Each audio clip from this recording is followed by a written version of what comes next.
The Saga of Meister Björn of Marburg.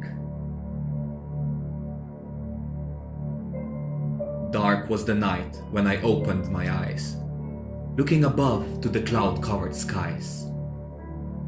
How can the gods see our journey so far, now that we sailed past the lands so bizarre? Tales of this voyage can never be lost. We must preserve them, no matter the cost. Runes must be drawn on blank parchment with quill. Words must be forged with a masterful skill. From meat of the poets, a sip I will take. May Bragi be watchful of verses I make. I know this adventure to you might be new, but I swear that every last word here is true. Let us begin our story at sea, where we are mighty and where we are free. Somewhere along the Hispanic rough coast, a river was blocked by an enemy post. Many a soldier and ship were on guard. Breaching this force would again be quite hard. It was a few months after time of Yuletide, when we got orders from Bjorn Ironside. Leave the defenders and town of Seville. East is where we shall find even more thrill. Leaving a gift to the gods at the altar, we were the first through the Strait of Gibraltar.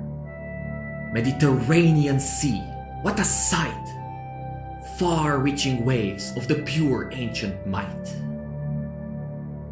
First, we turned south to a huge unknown land, realm of the dark folk with camels and sand.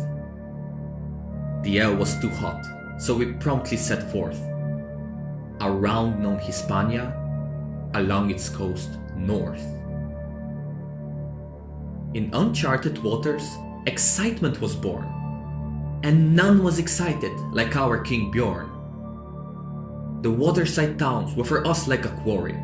The bountiful booty would surely bring glory. No one could stop or resist our ranks, and soon we had reached southern lands of the Franks. With trees turning golden, the winter was near. The camp was set up, and Narbonne put to spear. Docking our ships, we escaped winter seas, counting the gold from our raids since Cadiz. Stunned by our mountain of silver and more, we gave thanks to Odin and Freya and Thor. Bjorn's expedition was already great, but he dreamt of legends, of testing his fate. His reputation was matched by no other, yet one was still greater, old Ragnar, his father. Could great deeds of one be by other outdone? Who was more glorious, father or son? The blooming of flowers and snow melting down gave us the chance to expand our renown. Before we moved on, we prepared a great feast, then loaded the ships and set sail further east. We met an old farmer, hard-working and witty. He showed us the way to a famous old city. This ancient jewel once was Emperor's home, the center of power, the city called Rome. Conquer the city of unrivaled splendor, take all its gold and enslave the defender. But then, when the city came into our sight, we didn't attack or display our might. Bold and most cunning a plan was devised. Near death, our king wished to now be baptized. He died, and the townsfolk let some of us in. We carried a coffin with Bjorn within. Then, during the Christian farewell ceremony, our leader rose up. His conversion was phony. We killed the surprised ones and opened the gate. The whole army rushed in to seal the town's fate. Standing by once a great shrine of Fortuna, we heard it was not Rome, but the city of Luna. with seat of the Pope just a few days away, we turned our ships, sacking towns on the way. Bjorn drove us to new lands, defying the odds. What pushed him beyond is known only to gods. When mouth of the Tiber was already near, from deep sea a mountain began to appear. It rose ever higher and looked kind of red. We then realized it in fact was a head. Its limitless body could tear us asunder, for it was none other than great Jormungandr. Struck down by terror, we urged to go back, yet Bjorn was careless and roared to attack. The serpent of Midgard just winked with one eye. A terrible storm came at us from the sky. The toughest opponent a mortal could meet.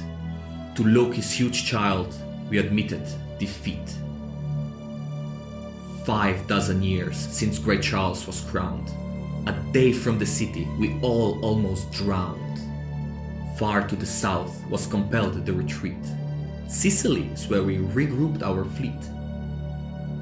Before we moved on from this life-saving isle, nigh Surtr's own guard post, we camped for a while. What was our purpose? Bjorn had to rethink, now that he saw we could die in a blink. We had so much gold, we could carry no more. To raid was the old goal, the new to explore. Several ships were sent south just to scout. For farmland and traders they had to look out. They later reported of oceans of sand, of huge pointy buildings and temples so grand. The bulk of us, wearing the civil attire, went east to the realm of the Roman Empire, dominion of gold and of beautiful opal. Mihail ruled it from Constantinople. We docked near a town and we didn't invade. The curious locals soon came out to trade. Sadly, the drunkard on faraway throne thought us a threat, wouldn't leave us alone. Just as our commerce had spread through the region, we had encountered a full Roman legion. Instant attack took us all by surprise, thousands of them wanting our demise. From chaos, formation of shields would contrive. Now we had to fight for a chance to survive. Line after line crashed in frontal assault. Roman advance quickly came to a halt. My group was sent round the enemy flanks. Calling to Odin, we wedged in their ranks. The enemy thought we were not a strong force, but they'd never met the shield maidens of Norse. Rivers of blood mixed with rotting dead smell. 6 of the Romans for each of us fell. Some went to Valhalla and many to hell, from slopes of the mountain where ancient gods dwell. Constantinople was left quite defenseless, but Bjorn decided more sacking was senseless. After this victory we wanted peace, so we abandoned the coastline of Greece. We all loved the sea, waves of perfect light blue. But that was the last time our king saw this view. Our fleet crossed the sea the south wind would deliver, and then we rode hard up an emerald river. Soon the white mountains presented a wall. When autumn was ending, Bjorn first heard the call. East he was drawn by invisible lips. Across frozen peaks we would drag our ships. Downriver we sailed, in a valley concealed. We reached the most perfect and magical field. The presence of gods in our hearts we could feel. For there, in the distance, we saw Yggdrasil. The world tree had left every soul there in awe, but none was prepared for the next sight we saw. She sat near the river, below the full moon. On oversized zither she played a deep tune. a neat purple dress under flowing dark curls, a goddess-like smile, and eyes like brown pearls. Our blonde king was smitten. 'Twas love at first sight. He never yet saw the world shining so bright. We stayed until thick snow gave way to warm spring, then witnessed the utmost miraculous thing. Standing there, high by a freshwater source, Odin himself on his 8-legged horse. The old father wanted us home, we now knew. But Bjorn would not come, nor would some of his crew. He named a town Marberg, which means the Horse Hill, to honor the place where Grey Sleipnir stood still. He laid down the crown and in wood carving trained. With his curly wife until death he remained. 'Twas here that Bjorn reached the unreachable fame.